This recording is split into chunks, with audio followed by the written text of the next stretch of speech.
This is the Dzogchen Sunday Lama Jigme Gyatso of the Buddha Joy Meditation School. For multiple decades, I spent about 8 hours a day, almost every day, studying, practicing, mastering, and reverse engineering the teachings and techniques of each school of meditation so that you would not have to. It is General Leia Organa Saturday morning, early Saturday morning. Come, let us meditate like a Jedi.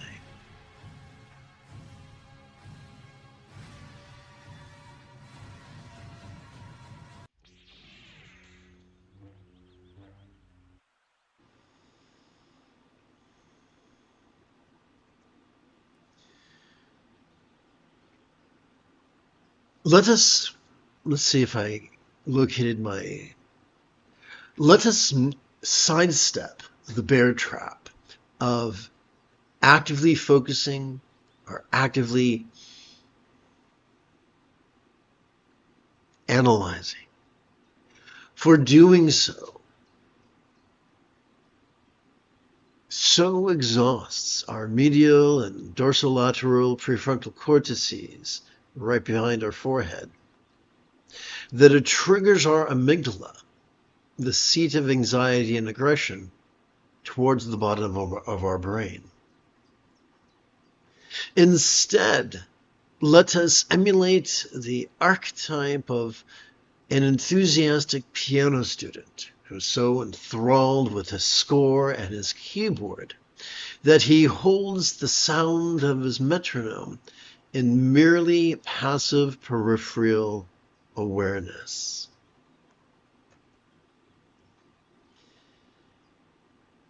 As we passively notice air filling our chest, may we silently and mentally recite the demonstrative pronoun this.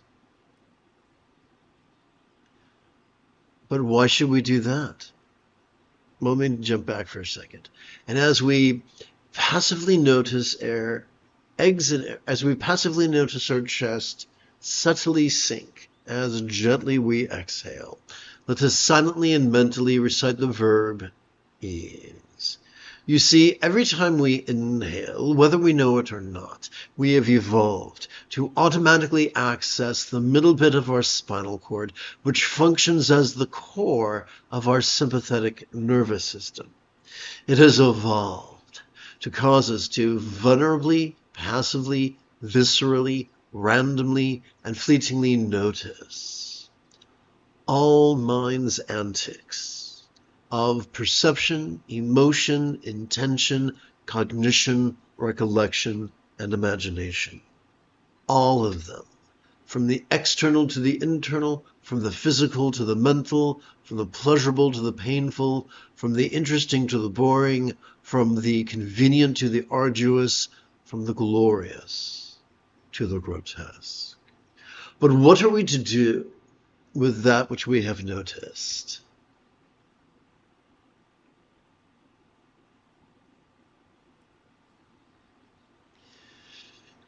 Every time we exhale, whether we know it or not, we have evolved to automatically access both the tippy top and the very bottom of that exact same spinal cord.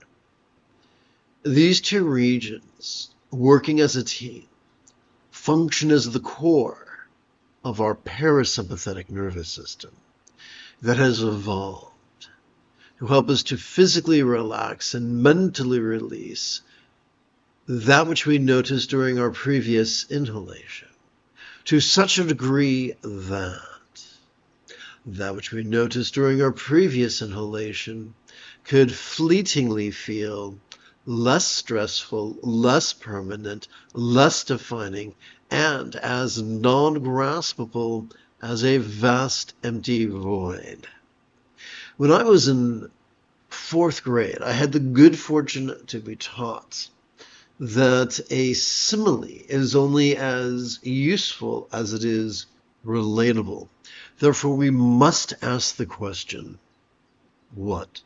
What is a real-world example of a non-graspable vast empty void? How about the illusion of the infinite azure sky on a bright and beautiful cloudless morn, which although could look tantalizing to the eye, could feel non-graspable to the hand?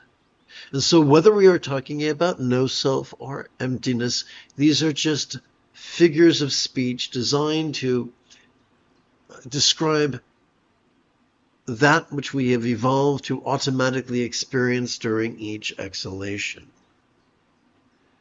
We do not play with this adjective and this verb. With this demonstrative pronoun and this verb to force our autonomic nervous system to notice and relax. Why not? Because they've evolved to do those things automatically during each inhalation and exhalation, respectively. Then why do we silently and mentally recite this and ease in harmony with our inhalation and exhalation? To remind our intention, to remind our volition, to remind our will, to take a relaxing break from the exhausting habit of actively competing against our own autonomic nervous system, and to at least cooperate with it once every 12 hours or so. That's it. We do not chase experiences. We do not flee experiences. We simply go through this process vulnerably, passively, viscerally, randomly, and fleetingly. So let us sit. Let us emulate the posture depicted by the statue, and let us practice. The moment you have a specific question about the philosophies or techniques that support meditation, do not hesitate to type your question in great detail in the chat window, for I tend to check for questions about once every 13 minutes or so.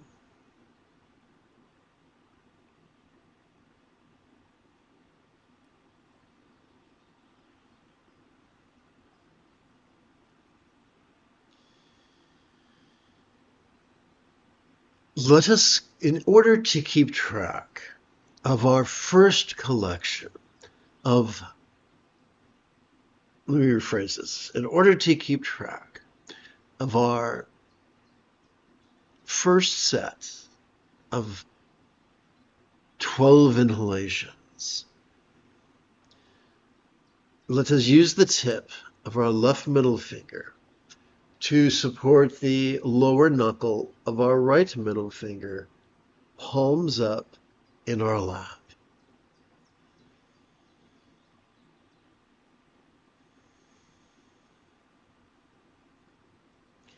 How are we going to keep track of our next 12 inhalations? Well, let's turn our attention to our right hand. Every time we silently and mentally recite the demonstrative pronoun this during our inhalation, let's advance our right thumb across the creases, the sets of creases on our fingers, beginning with the lower set of creases on our right little finger and concluding with the higher set of creases on our right index finger. Let us practice this right now together as a team.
Leisurely counting 12 inhalations takes approximately 1 minute. If we wish to meditate for an additional 12 minutes, it could be useful to track 12 more sets of 12 inhalations each. To track our next set, let's turn our attention to our left hand and touch the tip of our left thumb to the lower set of creases of its left little finger, and then return our attention to our right hand.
Having collected an additional 12 inhalations, we can now return our attention to our left hand and advance our left thumb to the next set of creases. And now that you have a good grasp of how to count 12 sets of 12 inhalations each, let us rest our hands palms up in our lap.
Why do we sit and breathe and notice and rest?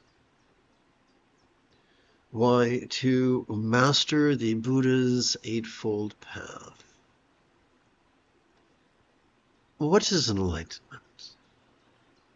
What if enlightenment was simply a grandiose term to describe something as simple as mastering the Buddha's Eightfold Path?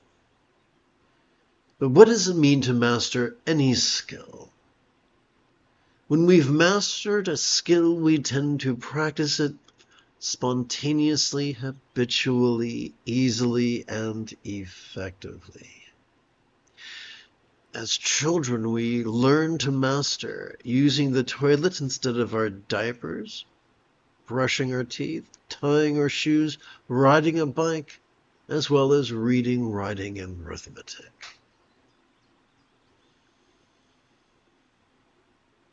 The seventh and eighth folds of the Buddha's Eightfold Path are the right mindfulness, where we silently and mentally recite the demonstrative pronoun this during each inhalation, and right meditation, where we silently and mentally recite the verb ease during each exhalation.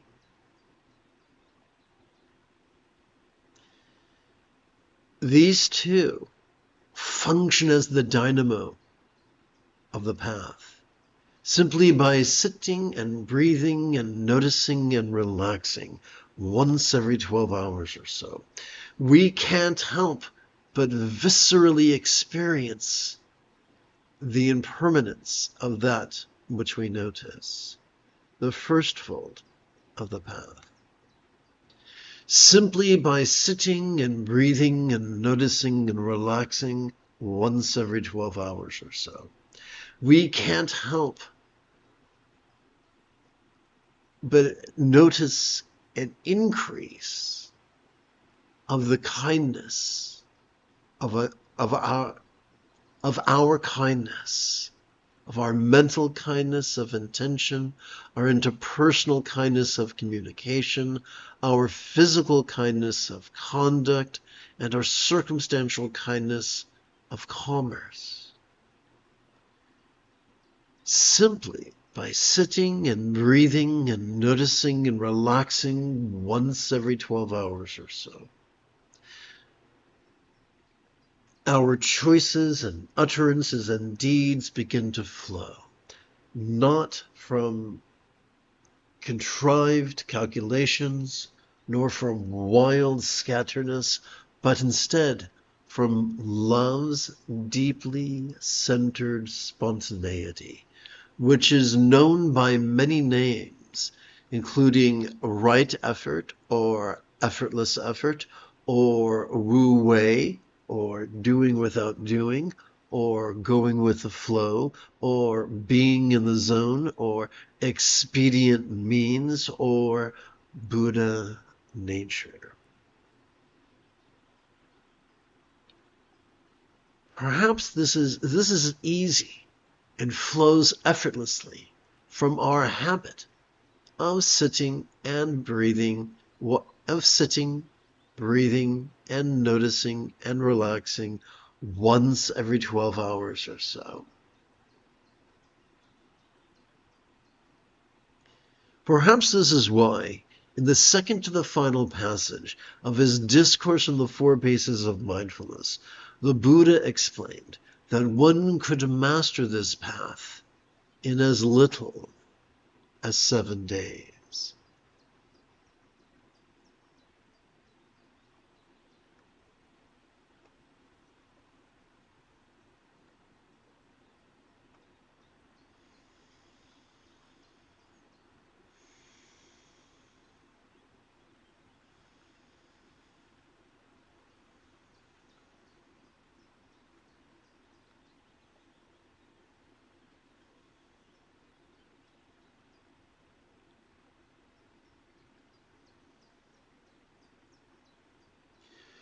Sturgeon's law reminds us that 90% of everything sucks. That suckiness could look like patriarchy, which can masquerade as institutional Buddhism.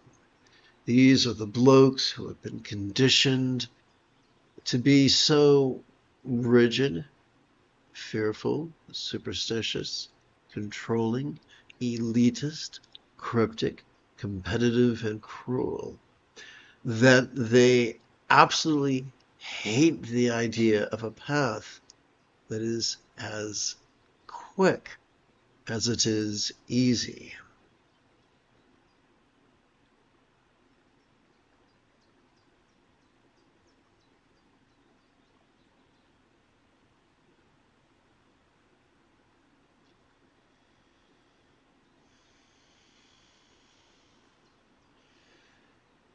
But Sturgeon's law infers that there is a minority who practice matriarchy.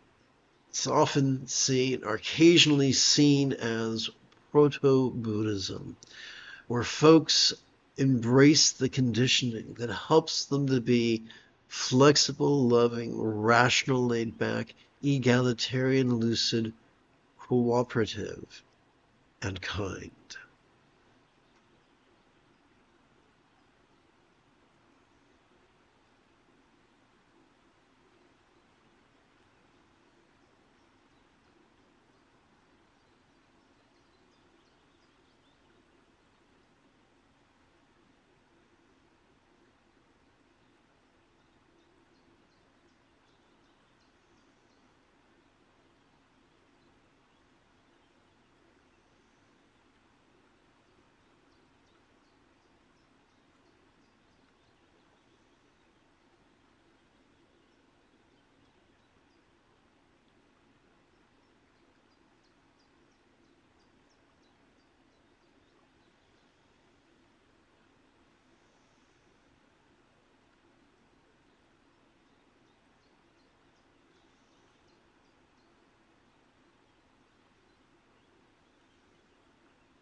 checking for questions.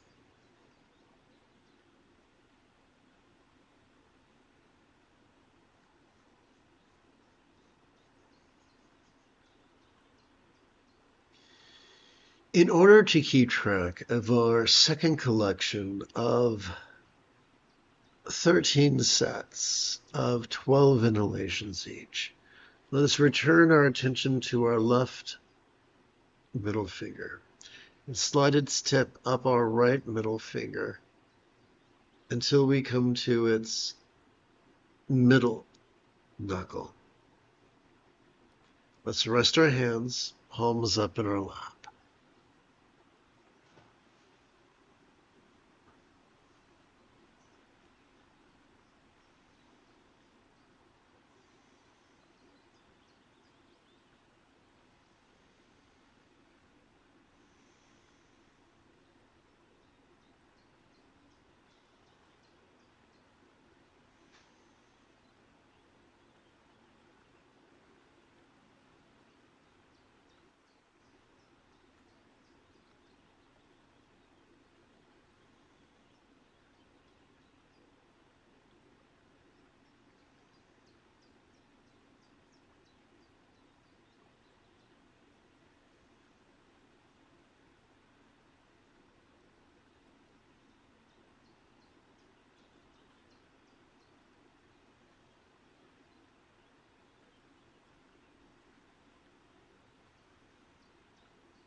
Allow me to remind you that if enlightenment is nothing more than mastery of the Buddha's Eightfold Path,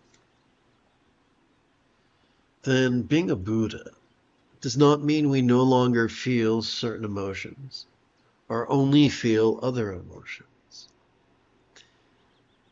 It simply means we've gotten reasonably good so good at the Buddha's Eightfold Path that we practice it spontaneously, habitually, easily, and effectively. We still experience the full spectrum of human perceptions, emotions, intentions, thoughts, memories, and imaginings. We're just getting really good at noticing them and releasing them. Releasing an emotion does not mean the emotion goes away. It does not mean the impulse or the perception or the memory goes away. It simply means it ceases to control our choices or our utterances or our deeds. We become rather like Pinocchio. I have no strings to hold me down, to make me laugh or make me frown. I once had strings, but now you see, there are no strings on me.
Remember, upon the path of patriarchy, we make the mistake of striving to choose our experience.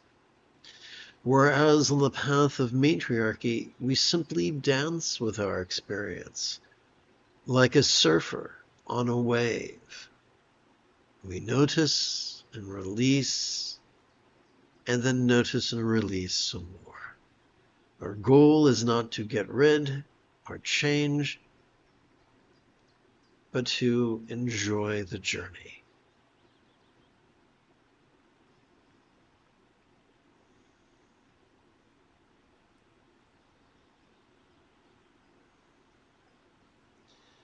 Until at last we have no more breaths with which to notice and release in coordination.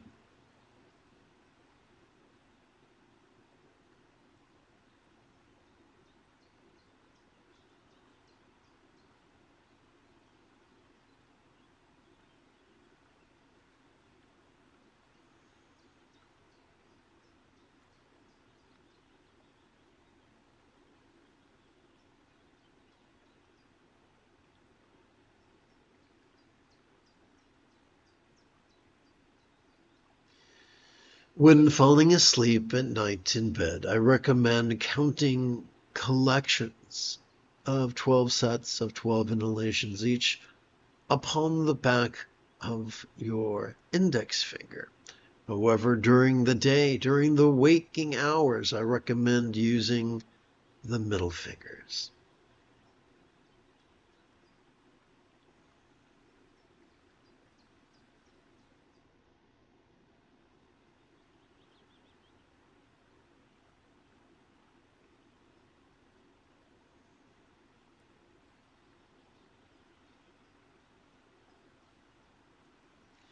What holds true for sleep also holds true for death. And when death comes, if we have the opportunity, I recommend meditating just the way you are now, while counting on the knuckles of your index finger. But for now, let's stick with our middle finger.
Having sat for the better part of an hour, we might find it refreshing to knock out 7 repetitions of what I like to describe as senior citizen squat thrusts.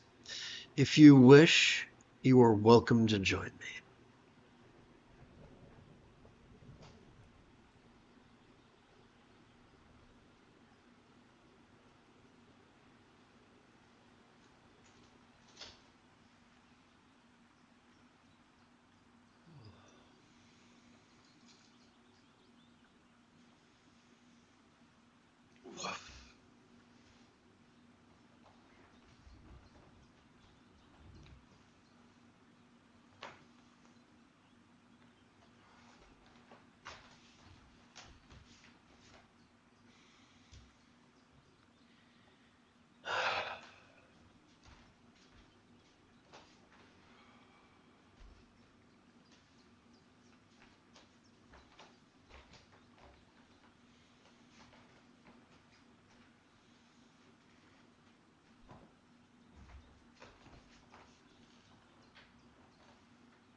All right.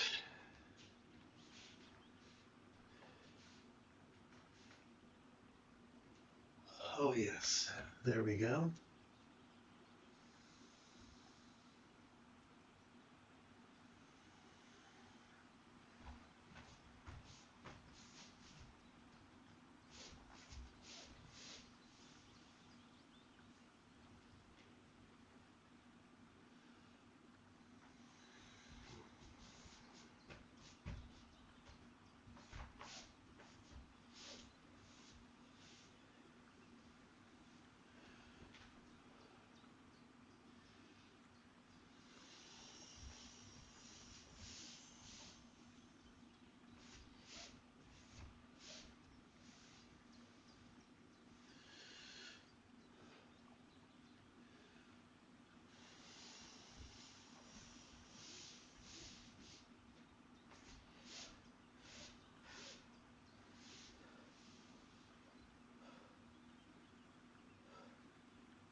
Okay, that was 7. Let's do one more since this is August and it's the 8th month of the year.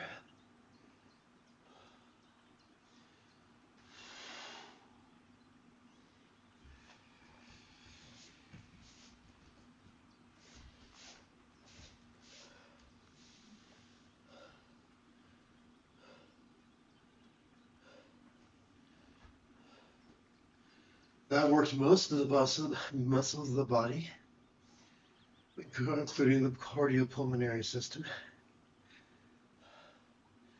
But let's complete everything by practicing threshold rows.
right.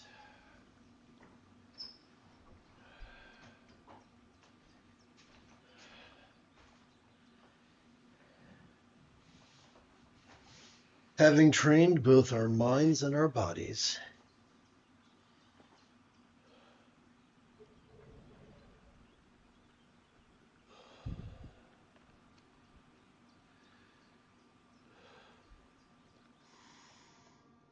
you have taken your first step into a much larger world.